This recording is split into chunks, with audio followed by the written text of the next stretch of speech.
नमस्कार दोस्तों, स्वागत है आपके अपने यूट्यूब चैनल ISPCS एकेडमी में।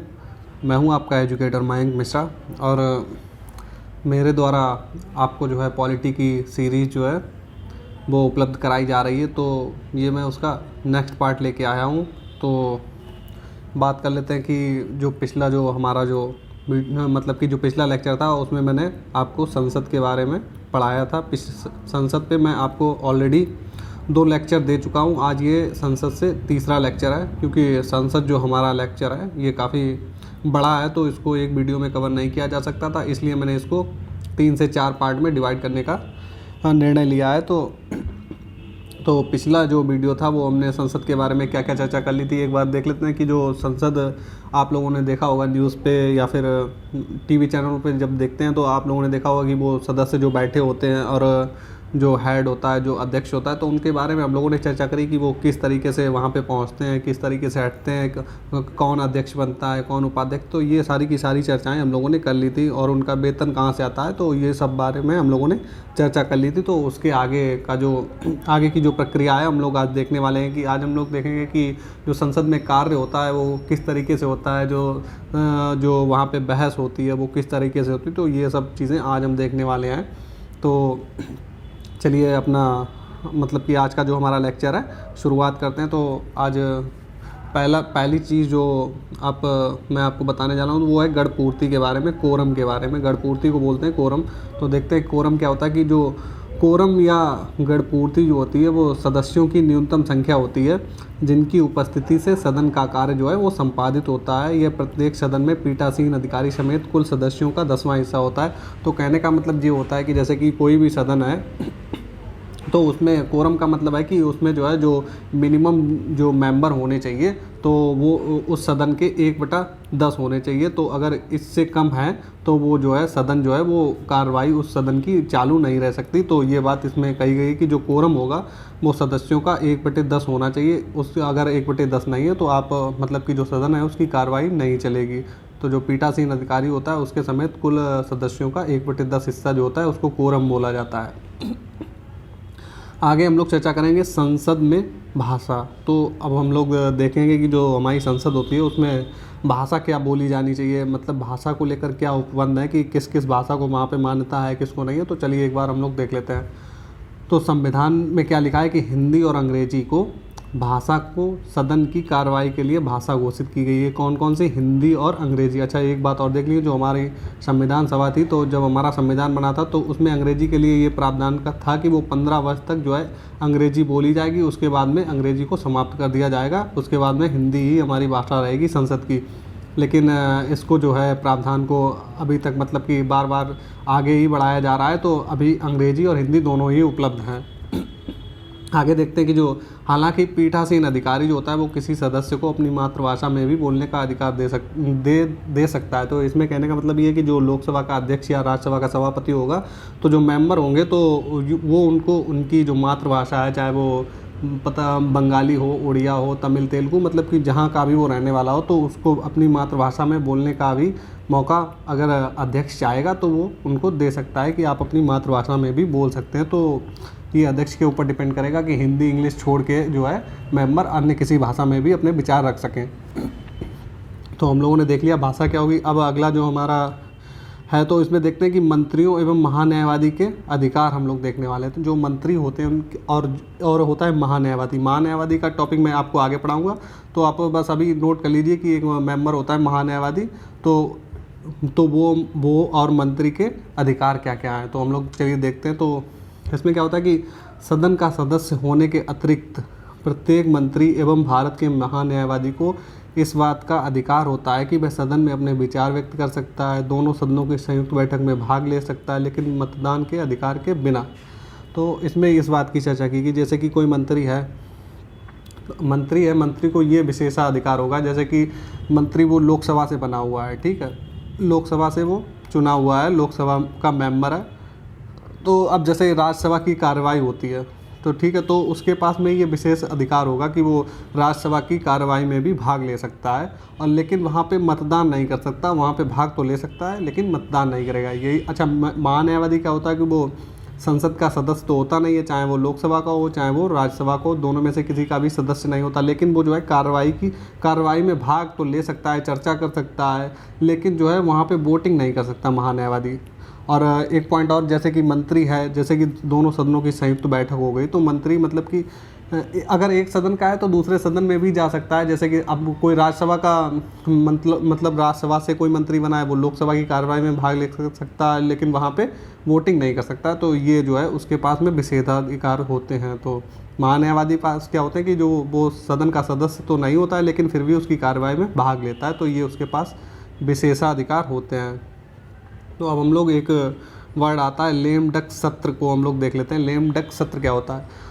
तो इसमें क्या होता है कि जो नई लोकसभा के गठन से पूर्व जो वर्तमान लोकसभा का जो अंतिम सत्र होगा, कहने का मतलब चुनाव हो जाने के बाद में जो नई लोकसभा बनती है, उससे पहले जो पुरानी लोकसभा थी उसका जो अंतिम सत्र होगा, तो उसको हम लोग कहते हैं लेम डक सत्र। वर्तमान लोकसभा के वे सदस्य जो नई लोकसभा हेतु निर्वाचित नहीं हो पाते, लेम डक कहलाते हैं। तो मतलब कि जो मेंबर दोबारा से चुनाव नहीं जीते हैं और जो पिछला उनका जो सत्र होगा, तो उस सत्र मतलब कि वो उनका लास्ट सत्र होगा, तो वो जो सदस्य होंगे वो लेम डक कहलाते हैं, जो मेंबर होते हैं। चलिए अब हम लोग आगे बढ़ते हैं। अब हम लोग देखेंगे कि संसद की कार्रवाई के बारे में, कि संसद कार्रवाई मतलब कि संसद में जो कार्य होता है वो किस तरीके से होता है।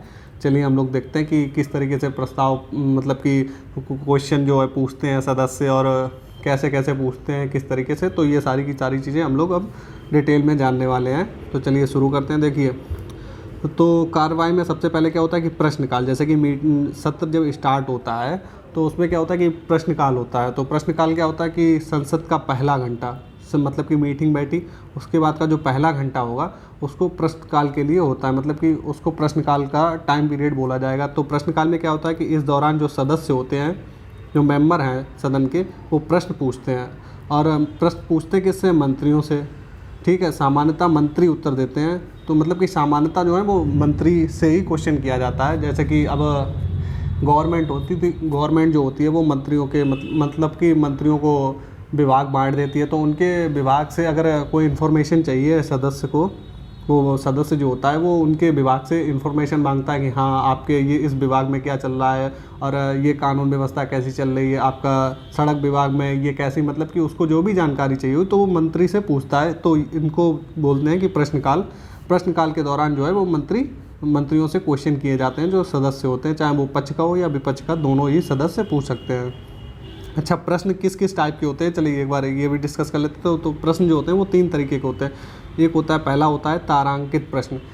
तो तारांकित प्रश्न में क्या होता है कि जैसे कि कोई मेंबर अपनी सीट से खड़ा होगा, उसके बाद में क्या होगा, वो उत्तर जो है पूछेगा किसी मंत्री से। तो मंत्री क्या करेगा, उसका उत्तर जो है मौखिक देगा। प्रश्न का मतलब कोई सदस्य जब प्रश्न पूछता है तो मंत्री क्या होगा, खड़े होकर उसका जो आंसर होगा वो मौखिक रूप से ही दिया जाता है। इसके बाद पूरक प्रश्न भी पूछे जाते हैं। कहने का मतलब कोई क्वेश्चन उससे किया, मंत्री ने उसका जवाब दिया, उसके बाद में कोई क्रॉस क्वेश्चन भी किया जा सकता है, लेकिन ये सारे के सारे मौखिक जो होंगे, मौखिक उत्तर दिए जाएंगे मंत्री के द्वारा या अन्य किसी सदस्य के द्वारा। अच्छा, दूसरा क्या होता है, अतारांकित प्रश्न। इसमें क्या होता है कि इसमें जो है लिखित रिपोर्ट आवश्यक होती है। जैसे कि कोई सदस्य है, उसने मतलब कि जो पर्टिकुलर मंत्री है किसी विभाग से, अगर उसको जानकारी चाहिए, जैसे कि आपका मतलब कि रोड वाला हो गया विभाग, मतलब कि किसी के पास में है, तो वो जानकारी अगर चाहिए कि आपने कितनी रोड बनवाई, कितना टाइम पीरियड हो गया, कितना काम चालू है, कितने पैसे इसमें लग रहे हैं, तो ये सारी की सारी जो जानकारी वो मंत्री देगा, वो एक लिखित रिपोर्ट में देगा,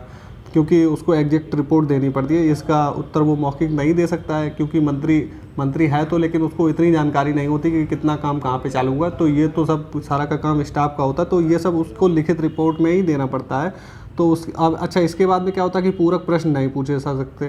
पूरक प्रश्न क्यों नहीं? क्योंकि अब उसमें क्रॉस क्वेश्चन आप कर ही नहीं सकते, क्योंकि ये जो है कहीं ना कहीं इन्फॉर्मेशन जो होती है कि बहुत ही डीप इन्फॉर्मेशन होती है जो चाहिए होती है। तो इसके बाद में आप क्रॉस क्वेश्चन उस तरीके से नहीं पूछ सकते हैं, इसमें होता है। अच्छा, तीसरा क्वेश्चन किस तरीके का होता है, अल्प सूचना के प्रश्न। इसमें क्या होता है कि 10 दिन पहले नोटिस देना पड़ता है कि अल्प सूचना वाले जो प्रश्न होंगे, इससे 10 दिन पहले नोटिस देना पड़ेगा जिससे पूछना है। और उसके बाद में ये भी जो है मौखिक तरीके का ही होता है, मौखिक तरीके से पूछे जाते हैं, मौखिक तरीके से उत्तर ही दिया जाता है। अच्छा, एक बात और चर्चा कर लेते हैं। जो तारांकित प्रश्न होते हैं वो हरे पृष्ठ के होते हैं, और जो अतारांकित प्रश्न होंगे वो सफ़ेद पृष्ठ पे होंगे, और अल्प सूचना वाले जो प्रश्न होंगे वो गुलाबी जो है पृष्ठ पे होंगे, मतलब कि पेजेस पे। तो इनको मतलब कि अलग अलग दिखाई देते हैं कि हाँ, मतलब कि जब पूछे जाते हैं तो इनका पेज का कलर देख के पता कर लिया जाता है कि हाँ, ये तारांकित प्रश्न है, ये अतारांकित प्रश्न है, ये अल्प सूचना वाले प्रश्न है। तो इनसे मतलब कि जो है भिन्नता जो है प्रदर्शित हो जाती है, इसलिए इनको कलर में डिवाइड किया गया है। तो आगे हम लोग बात करेंगे। अच्छा, प्रश्नकाल के बाद पहला घंटा सत्र का जो होता है उसको प्रश्नकाल बोलते हैं। तो प्रश्नकाल के बाद में क्या होता है, शून्यकाल होता है। मतलब कि जैसे सत्र बैठा, एक पहला जो घंटा होगा वो प्रश्नकाल के लिए होगा, उसके बाद जो कार्रवाई होगी उसको बोलते हैं शून्यकाल। तो शून्यकाल में क्या होता है, चलिए देख लेते हैं। शून्यकाल जो होता है वो प्रश्नकाल के तुरंत बाद शुरू होता है, जिसमें संसद के जो सदस्य होंगे वो बिना पूर्व सूचना के मामले को उठा सकते हैं, और प्रश्नकाल और कार्यक्रम तय करने के मध्य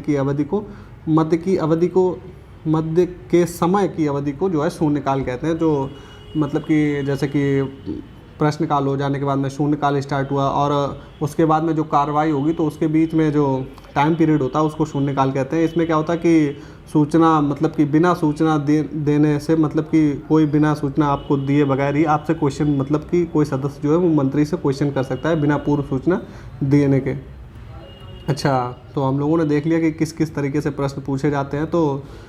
तो ये भी हम लोगों ने देख लिया कार्रवाई। अब आगे जो कार्रवाई होती है, चलिए उस पर बात कर लेते हैं, किस किस तरीके से कार्रवाई होती है, प्रस्ताव क्या होते हैं। चलिए प्रस्ताव पे बात कर लेते हैं। अच्छा, प्रस्ताव क्या होता है, जैसे कि कोई मेंबर है, ठीक है, कोई मेंबर है, चाहे वो मतलब कि चाहे वो गवर्नमेंट का हो या अदर हो, मतलब कि जो पार्टी पावर में है या विपक्ष में है, कोई भी मेंबर है, तो वो जो है अगर कोई कानून बनाता है या कोई मुद्दा है जिस पे वो बहस करना चाहता है, या फिर कोई कानून बनाने के लिए या कोई क्वेश्चन पूछने के लिए, तो इसमें पहले क्या होता है कि जो लोक महत्व के मामले होंगे वो उठेगा। तो सबसे पहले वो प्रस्ताव किसको देगा, लोकसभा के अध्यक्ष को। लोकसभा हो गया या राज्यसभा का है तो वो राज्यसभा के सभापति को देगा। तो इसमें क्या होता है कि अगर पीठासीन जो अधिकारी होता है हमारा, जो लोकसभा में लोकसभा अध्यक्ष और राज्यसभा में राज्यसभा का सभापति, तो ये क्या करते हैं, तो इनके पास पावर होती है कि ये अपनी स्वीकृति देंगे तभी वो जो सदस्य होगा वो अपना मतलब कि उस पर बहस कर सकता है, नहीं तो नहीं। तो इसमें यही बात लिखी है कि लोक महत्व के किसी मामले पर बिना पीठासीन अधिकारी की स्वीकृति के बिना बहस नहीं की जा सकती, और सदस्यों द्वारा चर्चा के लिए लाए गए प्रस्तावों की 3 प्रमुख श्रेणियाँ। तो इसमें वही होता है कि जैसे कि जो मेंबर होगा वो प्रस्ताव जो पेश करता है वो लोकसभा के अध्यक्ष के सामने रखता है कि मैं इस बात पे चर्चा करना चाहता हूँ, या इस पे बहस होनी चाहिए, या ये मुद्दा है, इस पे चर्चा होनी चाहिए। तो ये लोकसभा के अध्यक्ष के ऊपर होता है तो कि वो उसको अनुमति देता है या नहीं। तो ये बात जो है अध्यक्ष डिसाइड करता है, पीठासीन अधिकारी जो होता है।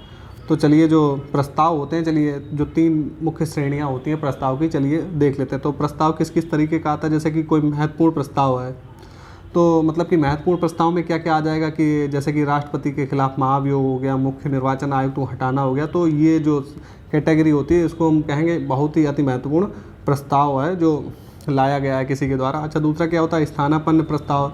यह वह प्रस्ताव है जो मूल प्रस्ताव का स्थान लेता है, यदि सदन इसे स्वीकार कर लेता है तो मूल प्रस्ताव स्थगित हो जाता है। तो इसमें देख लीजिए जैसे कि कोई सदस्य पहले से किसी का मतलब कि एक सदस्य है उसका पहले से ही कोई प्रस्ताव उसने दिया है और उसकी जगह पर वो बदलना चाहता है, वो प्रस्ताव की जगह पे उसमें कुछ और ऐड करना चाहता है या उसको हटा के कुछ और लाना चाहता है, तो उसको कहते हैं स्थानापन्न प्रस्ताव। तो उसकी जगह पे अगर जब वो कोई दूसरा प्रस्ताव ले आएगा तो उसको बोलते हैं स्थानापन्न प्रस्ताव। जो मूल उसका जो प्रस्ताव होगा वो स्थगित हो जाएगा और चर्चा इस पर शुरू हो जाएगी। तो चलिए जो तीसरा प्रस्ताव है उसको बोलते हैं पूरक प्रस्ताव। इसमें क्या होता है, इसमें यह होता है कि ये ऐसा प्रस्ताव है जिसका स्वयं कोई अर्थ नहीं होता, इसे सदन में तब तक पारित नहीं किया जा सकता जब तक इसके मूल प्रस्ताव का संदर्भ ना हो। कहने का मतलब कि पूरक प्रस्ताव में क्या होता है, जैसे कि कोई मूल प्रस्ताव होता है तो मूल प्रस्ताव में अगर कोई चीज़ ऐड करनी है आपको, मतलब कि छोटी मोटी गलतियां हैं या उसमें कोई इन्फॉर्मेशन ऐड करनी है, तो उसके लिए एक आप पूरक या कोई जानकारी छूट गई है जो उसमें ऐड नहीं थी, तो उसको जो है पूरा करने के लिए तो पूरक प्रस्ताव जो है पेश किया जाता है सदस्य के द्वारा। तो ये भी हम लोगों ने प्रस्ताव देख लिए किस तरीके कौन कौन सी श्रेणियाँ होती हैं। अच्छा, अभी ये तो हम लोगों ने प्रस्ताव देख लिए, कुछ और प्रस्ताव होते हैं, चलिए उन पर अब हम लोग चर्चा करेंगे। तो जो अगला जो प्रस्ताव है वो है विशेषाधिकार प्रस्ताव। ये मतलब कि देखिए ये जो है आपको जो मैं प्रस्ताव पढ़ा रहा हूँ ये डायरेक्ट आपको एग्ज़ाम में आपको जो है एकदम आपको स्टेटमेंट के तौर पर लिखे मिले होंगे, तो उनमें आपको पहचानने के लिए दे दिया जाएगा कि हाँ कौन सा प्रस्ताव किससे रिलेटेड है, किस प्रस्ताव में क्या क्या काम होता है। तो आपको एग्ज़ाम में वहाँ पे ये सब चीज़ें वहाँ पे ढूंढनी पड़ेंगी कि विशेषाधिकार प्रस्ताव में क्या होता है, प्रश्नकाल मतलब कब होता है, शून्यकाल कब होता है, कौन सा पहले होता है, कौन सा बाद में। तो ये सारे के सारे मतलब आपसे घुमा फिरा के क्वेश्चन पूछे जाएंगे स्टेटमेंट के तौर पर। तो यही बातें आपको ध्यान में रखनी है। और जो मैं पढ़ा रहा हूँ, अगर आप चाहें तो इसके जो है आप स्क्रीनशॉट लेके आप खुद के नोट्स बना सकते हैं, बाद में आपको पढ़ने में आसानी होगी। देखिए मेरे द्वारा जो आपको लेक्चर दिया जा रहा है, इसको पढ़ने के बाद में आपको पॉलिटी की आपको किताब भी उठाने की ज़रूरत नहीं पड़ेगी। और जो है आप यहाँ से ही आप नोट्स बना के बार बार आप इनको रिवीजन करके आप आपके जो आने वाले एग्ज़ाम है, चाहे वो PCS हो, RO ARO हो वगैरह, जिसमें मतलब कि कोई भी एग्ज़ाम जिसमें पॉलिटी आपसे पूछी जानी है, तो उसमें इन लेक्चरों से आपको बहुत ही ज़्यादा हेल्प मिलने वाली है। आपका कोई भी क्वेश्चन इन लेक्चर से बाहर नहीं जाएगा। और इन लेक्चर को देखने के बाद में आपके लिए MCQ सीरीज़ भी कुमार सर के द्वारा चलाई जा रही है, तो पॉलिटी की अभी वहाँ पे चालू करिए। बाकी अगर मैं कोई और सब्जेक्ट लेके आऊँगा तो इसी तरीके से मैं डिटेल में पढ़ाऊँगा। आपको MCQ सीरीज़ भी मिलती जाएगी साथ में ही, जो और हमारे टीचर हैं उनके द्वारा आपको प्रोवाइड कराई जाएगी। तो आप उससे आपका क्या होगा कि रिवीजन हो जाएगा, आपकी प्रैक्टिस हो जाएगी आपका। तो उससे क्या होगा, आपका जो मनोबल होगा वो बढ़ जाएगा कहीं ना कहीं, तो आपका कॉन्फिडेंस उससे बूस्टअप हो जाएगा। तो आप यहाँ से पढ़ के वहाँ पे प्रैक्टिस भी कर सकते हैं। चलिए अब हम लोग देख लेते हैं कि विशेषाधिकार प्रस्ताव। इसमें क्या होता है कि यह किसी सदन द्वारा पेश किया जाता है, ठीक है, किसी भी सदन के द्वारा, चाहे वो राज्यसभा हो या लोकसभा, जब सदस्य यह महसूस करता है कि सही तथ्यों को प्रकट नहीं कर गलत सूचना देकर किसी मंत्री ने सदन या सदन के एक या अधिक सदस्यों के विशेषाधिकारों का उल्लंघन किया गया है, इसका उद्देश्य संबंधित मंत्री की निंदा करना है।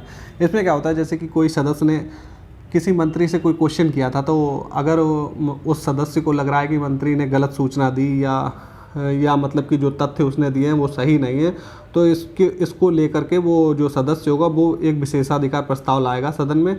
और तो उसमें क्या कहेगा, वो जो सही तथ्य होंगे वो उनको प्रस्तुत करेगा, जिसकी वजह से मंत्री की निंदा हो जाती है। तो ये बात विशेषाधिकार प्रस्ताव में लिखी है। अगला हम लोग जो देखने वाले हैं वो है ध्यानाकर्षण प्रस्ताव। चलिए ध्यानाकर्षण प्रस्ताव में क्या होता है, चलिए देख लेते हैं।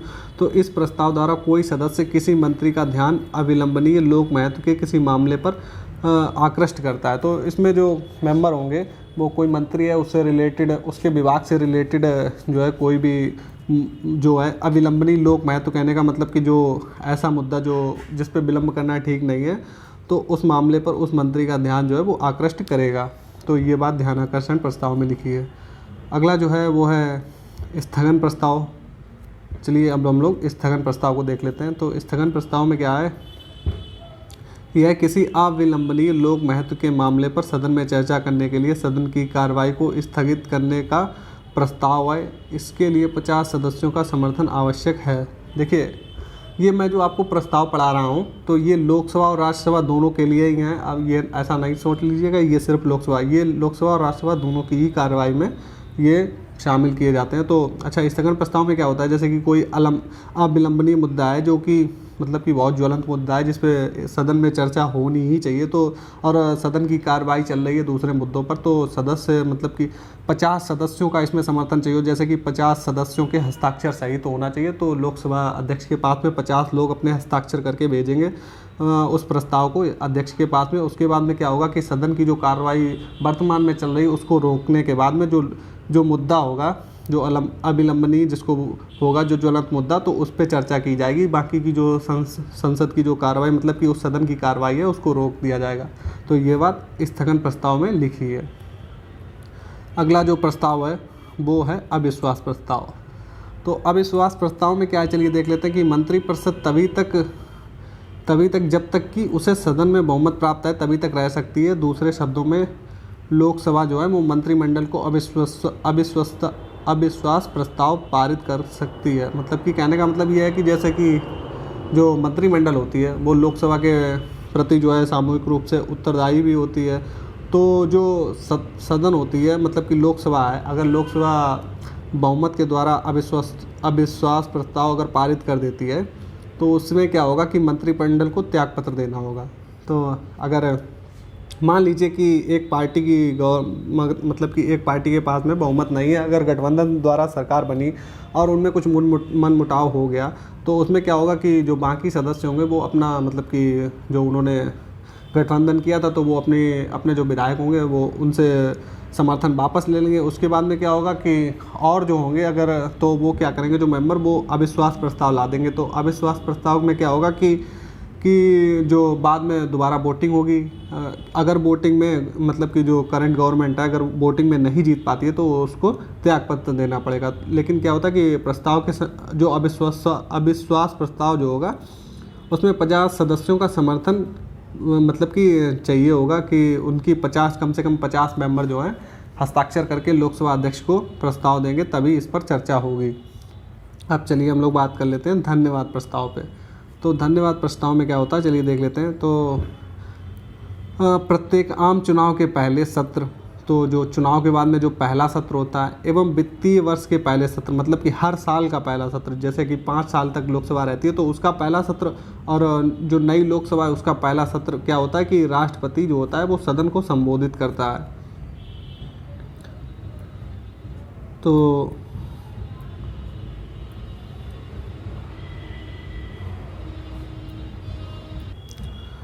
तो इसमें क्या होता है कि जैसे कि नई लोकसभा का जो पहला सत्र हो गया और जो 5 साल जो काम करती है लोकसभा, उसका मतलब कि हर साल का जो पहला सत्र होगा वो क्या होगा, राष्ट्रपति जो है वो संबोधित करता है। और अपने संबोधन में राष्ट्रपति क्या करता है कि पूर्ववर्ती वर्ष जो बीत चुका है और आने वाले वर्ष में सरकार की जो नीतियां हैं या उसकी योजनाएं हैं, वो सरकार जो है किन किन योजनाओं पे काम करेगी, आगे जो टाइम पीरियड है उसके लिए गवर्नमेंट ने क्या क्या योजनाएं बनाई हैं, तो इसका खाका मतलब कि लोकसभा में सबके सामने रखता है। और दोनों सदनों में इस पर चर्चा होती है, चाहे लोकसभा और राज्यसभा दोनों में ही चर्चा होती है, और इसी को धन्यवाद प्रस्ताव कहा जाता है। तो मतलब कि जो चर्चा होती है तो इसी को धन्यवाद प्रस्ताव कहते हैं। तो इस प्रस्ताव को जो है सदन में पारित होना आवश्यक होता है, नहीं तो इसका तात्पर्य है कि सरकार पराजित हो गई है। तो सीधी सी बात है कि जो राष्ट्रपति बोलता है तो वो गवर्नमेंट की जितनी नीतियां हैं तो उनके बारे में ही बोलता है, गवर्नमेंट आगे आने वाले क्या करेगी। तो अगर ये प्रस्ताव भी पास नहीं हो पाया तो कहने का मतलब यही हो जाएगा कि जो गवर्नमेंट है उसके पास में बहुमत नहीं है, उसके बाद में सरकार भी गिर सकती है। आगे जो हम लोग देखने वाले हैं औचित्य प्रश्न देख लेते हैं कि औचित्य प्रश्न क्या होता है। देखिए ये जो भी मैं आपको टर्म समझा रहा हूँ ये बहुत ही इंपॉर्टेंट है आपके लिए, ये डायरेक्ट आपसे पूछे जाने वाले हैं पेपर में, इनको आप ध्यान से पढ़िएगा, इनमें क्या क्या डिफरेंस है आप नोट कर लीजिएगा। तो जो कि आपके पेपर में आने वाले हैं तो आपको बहुत ज़्यादा ही कन्फ्यूज़न ये टर्म कर देते हैं।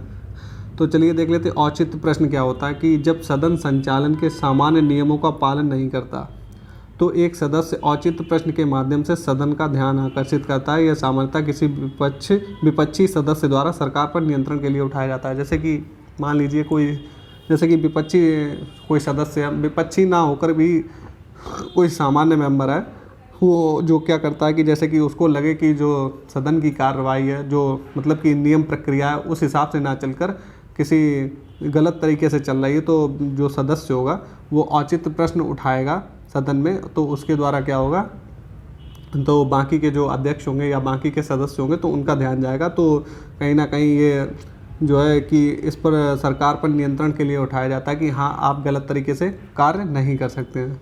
तो ये बात औचित्य प्रश्न में लिखी है। अब जो हम लोग आगे देखेंगे कि आधे घंटे की बहस जो टर्म होता है, इसमें क्या होता है, इसमें होता है कि यह पर्याप्त लोक महत्व के मामले आदि पर चर्चा के लिए होता है। अध्यक्ष ऐसी बहस के लिए सप्ताह में 3 दिन निर्धारित कर सकता है। इसके लिए सदन में कोई औपचारिक प्रस्ताव या मतदान नहीं होता।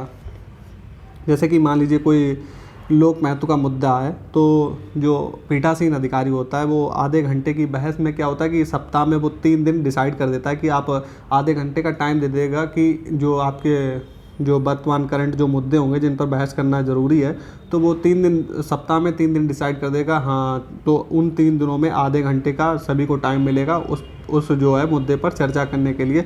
तो इसमें किसी को प्रस्ताव देने की ज़रूरत नहीं पड़ती है, ना ही इस पर मतदान होगा। ऐसा नहीं कि प्रस्ताव पहले देना पड़े लोकसभा अध्यक्ष को या राज्यसभा के उपसभापति या सभापति को। तो इसमें ये नहीं, ये पहले से ही डिसाइड होता है। ऐसा भी नहीं कि इसको जो है अध्यक्ष मना कर दे।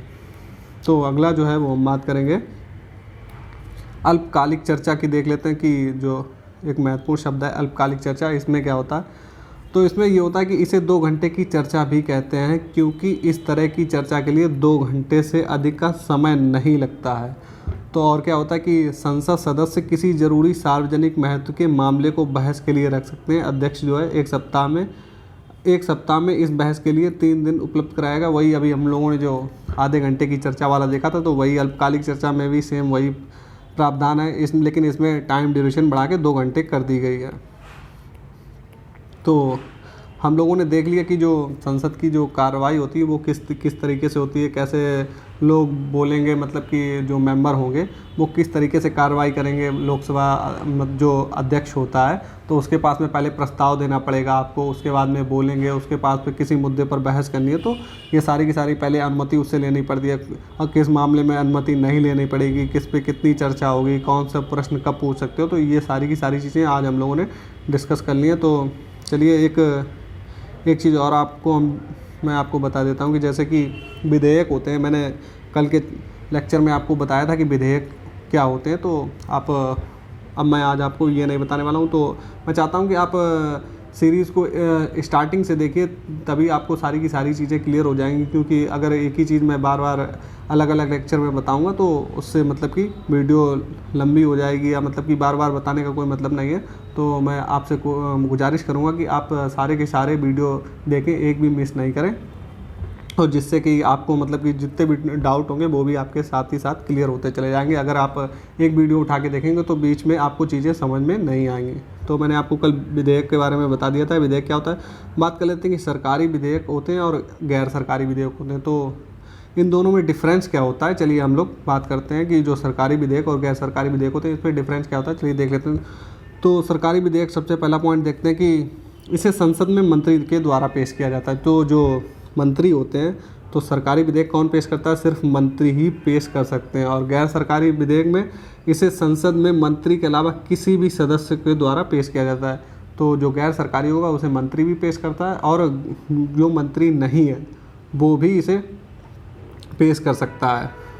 अच्छा, दूसरा देख लेते हैं सरकारी विधेयक में क्या है। ये सरकार की नीतियों को प्रदर्शित करता है। अच्छा, जो सरकारी विधेयक है वो सरकार की नीतियों को प्रदर्शित ही करेगा। अच्छा, जो गैर सरकारी विधेयक है ये क्या करेगा, सार्वजनिक मामले या विपक्ष के मंतव्य को प्रदर्शित करता है। तो गैर सरकारी जो विधेयक होता है वो ज़्यादातर जो होता है वो विपक्ष के द्वारा ही जो है विधेयक जो है गैर सरकारी जितने भी होते हैं ज़्यादातर विपक्ष के द्वारा ही लाए जाते हैं। तो इसमें ये क्या करते हैं कि जो गवर्नमेंट होगी उसकी जो है विपक्ष के जो दल के मंतव्य होंगे वो प्रदर्शित होंगे, और सार्वजनिक महत्व का कोई अगर मुद्दा है तो उस पे लेकर इस पे चर्चा होती है। अच्छा, तीसरा हम लोग देखते हैं कि जो सरकारी विधेयक में क्या होता है कि संसद द्वारा इसके पारित होने की पूरी उम्मीद होती है। अब गवर्नमेंट के पास में तो बहुमत होता है, तो इसको अगर कोई मंत्री पेश करता है तो आसानी से बहुमत इसको मिल जाता है और ये पास हो जाता है। और इसमें गैर सरकारी में क्या होता है, इसके संसद में पारित होने की उम्मीद कम होती है, क्योंकि विपक्ष के पास में बहुमत होता नहीं, तो इसलिए ये पारित नहीं हो पाता है। चौथा, अच्छा देखते हैं कि इसमें क्या होता है कि सदन द्वारा अस्वीकृत होने पर सरकार को इस्तीफा देना पड़ता है। तो इसमें वही बात है कि अगर सरकारी विधेयक अगर पारित नहीं हो पा रहा है तो इसका कहीं ना कहीं इसका मतलब है कि सरकार के पास में बहुमत नहीं है। तो बहुमत नहीं है तो फिर सरकार को इस्तीफा देना पड़ेगा, क्योंकि आपका जो विधेयक है वो पारित नहीं हो पाया। अच्छा, गैर सरकारी में क्या होता है, इसके अस्वीकृत होने पर सरकार पर कोई प्रभाव नहीं पड़ेगा।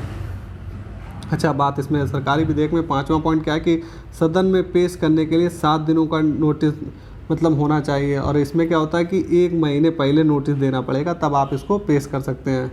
छठवां पॉइंट क्या है कि इसे संबंधित विभाग द्वारा विधि विभाग के परामर्श से तैयार किया जाता है। जो मतलब कि कोई भी मंत्री ला रहा है तो अपने विभाग से संबंधित, तो उसमें जो विधि विभाग होगा उसके परामर्श के द्वारा ही उसको तैयार किया जाता है। और इसमें गैर सरकारी में क्या होता है, इसका निर्माण संबंधित सदस्य की जिम्मेदारी होती है। मतलब कोई पर्टिकुलर इंडिविजुअल जो सदस्य जो होगा वो इस विधेयक को लाएगा तो ये उसकी जिम्मेदारी होगी कि क्या क्या चीज़ें उसमें रखनी है, क्या नहीं रखनी है। तो ये सारी की सारी चीज़ें उस पर ही डिपेंड होती हैं। तो हम लोगों ने देख लिया, आज हम लोगों ने देखा कि संसद की कार्रवाई किस तरीके से होती है, मतलब कि कैसे सदस्य बोलते हैं और क्या क्या होता है कि पहले घंटे में क्या होगा, कैसे मतलब कि मीटिंग उसकी डिसाइड होती है, कौन कौन से मुद्दे कब उठाए जा सकते हैं। तो ये सारी की सारी चर्चा कर ली। तो आज के वीडियो में मैं आपको इतना ही जानकारी दूंगा, और आगे की जानकारी मैं आपके लिए एक और वीडियो बनाऊंगा संसद का, तो शायद पार्ट 4 में आपकी पूरी की पूरी संसद में ख़त्म करवाने की कोशिश करूंगा। अगर मुझे लगेगा कि अभी भी कोई जानकारी छूटी है तो एक और पार्ट में बना सकता हूँ। वैसे कोशिश करूँगा कि आपको 4 पार्ट में ही पूरी की पूरी संसद मैं आपको समाप्त कर दूँ। तो अगर आप लोगों को जो है ये इन्फॉर्मेशन अच्छी लगी है, वीडियो अच्छा लगा है, तो आप इसको लाइक करिए, ज़्यादा से ज़्यादा लोगों के पास में शेयर करिए ताकि उन लोगों को भी आने वाले एग्ज़ाम में फ़ायदा हो सके। और अगर आपका कोई सजेशन है तो आप कमेंट बॉक्स में लिख सकते हैं। तो चलिए मिलते हैं नेक्स्ट वीडियो में। कल मैं आपके लिए संसद का पार्ट 4 लेके आऊँगा। तब तक के लिए धन्यवाद।